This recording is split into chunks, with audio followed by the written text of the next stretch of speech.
السلام عليكم ومرحبا بكم في فيديو جديد. اليوم جبت لكم هليلات غريبية الكاوكاو. الهليلات اللي راهم دايرين حالة في مواقع التواصل الاجتماعي الجزائر كامل راح تدير بهذا المول.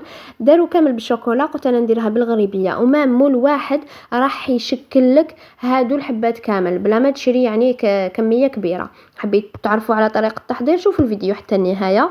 نبداو بالمقادير. وش عندي كيلة سمن، الكيلة اللي حبيتيها. انا كيلت بهذا الكاس يعني كمية صغيرة، خرجت لي هكاك 27 حبة.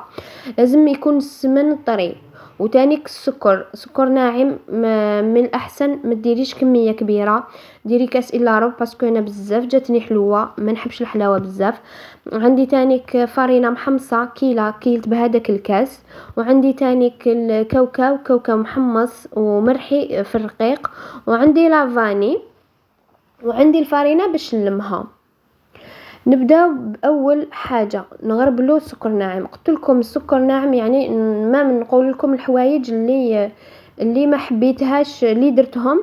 السكر ناعم من الاحسن ديروا كاس الا ربع، اذا كيلتو ديروا كيله الا ربع اللي ما يحبش الحلاوه، لانه انا جاتني حلوه بزاف، ويعني من الاحسن تنقصوا ديروا نص كاس ولا كاس الا ربع. تانيك السمن من الأحسن يكون الطري، يكون طري السمن، لأنه إذا ما كانش طري شوفوا شغل كي بديت ندرب فيه طار لي في الباطل هذاك السكر ناعم. هي من الأحسن يكون السمن الطري، راح يساعدك بزاف. من بعد أنا بديت نطريها بيدي هكا، طريتها يعني قعدت مدة وانا نطري فيها بصح هي لازم تكون طرية طري السمن باش يعاونك هكا. كما راكم تشوفوا طريتها مليح هذاك السمن هكذا مع السكر حتى يولي قوام تاعو كريمي. من بعد جبت الكيلة تاع الكاوكاو، الكيلة كيلت بالكاس كامل، كيلة بالكاس اللي كيلت به. التاني الكاوكاو باش نعطيكم الكاوكاو كي تحمصوه من الاحسن تخليه يبرد مليح، باسكو اذا كان سخون اذا رحيتيه يكون سخون ولا يكون دافي راح يتعجن لك وما يطلق هذاك الزيت ديالو. هي من الاحسن تخليه يبرد مليح باش يخرج اللون شباب مام هو يجي مرحي مليح. والفارينه تانيك حمصوها في يعني ومن بعد غربلوها هكذا. انا درت كاس تانيك بالكاس اللي كيلت به، كاس كاوكاو وكاس سمن كاس سكر كلاصي وكاس فارينه محمصه. ومن بعد نبدا نلم فيها هكذا غير بشويه. شوفوا القوام تاعها مازالو طري هكا، مازالها تستحق فارينه. هي في الوصفه تانيك فيها كيله محمصه فارينه وكيله ماشي محمصه. راح نزيد الكيله فارينه. انا حنحط تدريجيا الفارينه ونشوف القوام تاعها. لازم القوام تاعها يكون شاد مليح باش كي تشكليها هي يعني. انا راح نطبع بالطابع تاع الهليلات، ما يمكن تطبعوها بالطابع العادي تاع لي صابلي اللي نديروهم كل يوم ولا حلوة الطابع يعني تتشكل لك عادي. دوك راني نزيد في الفارينه نكمل هذاك الكاس كامل. انا وشحال درت كاس ومن بعد زيد 2 مغارف يعني كاس وكاس الا ربع. دوكا نتوما على حساب السمن ديالكم وعلى حساب الفارينه ديالكم اذا تشرب.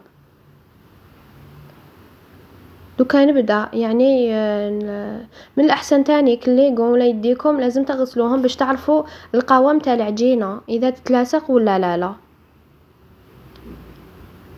دوكا شفتها ما زالت يعني باسكو نسحقها شاده روحها باش ما تتلقليش كي نطيبها ما تتلقش، ومام الشكل تاع الحبه يجي يعني باين ومتحوف هكذا. راني زدت الفارينه 2 مغارف. قلت لكم الفارينه العاديه حطيت كاس وكاس الا ربع، و2 مغارف هذوك ربع.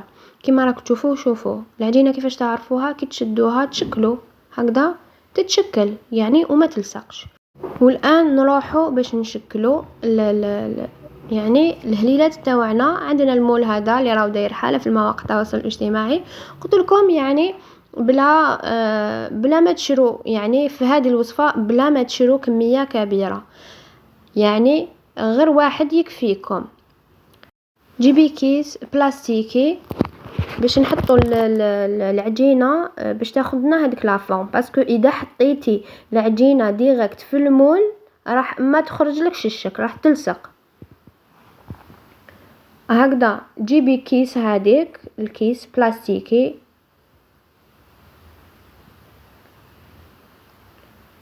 وبداي شكلي، يعني حطي العجينه بشويه هكذا حتى تاخذ هذاك لا فورم.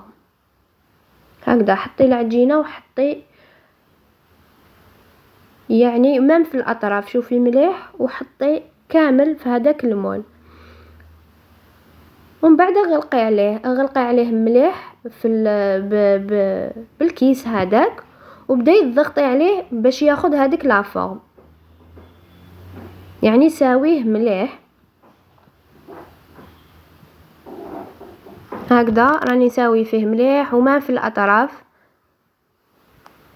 والعجينه قلت لكم لازم تكون حكمه روحها باش تاخذ لك هذيك لا فورم. اذا كانت يعني ماشي حكمه روحها مش راح تاخذ لك لا فورم هذاك مليح، وما في الطياب ما راحش يشد روحه.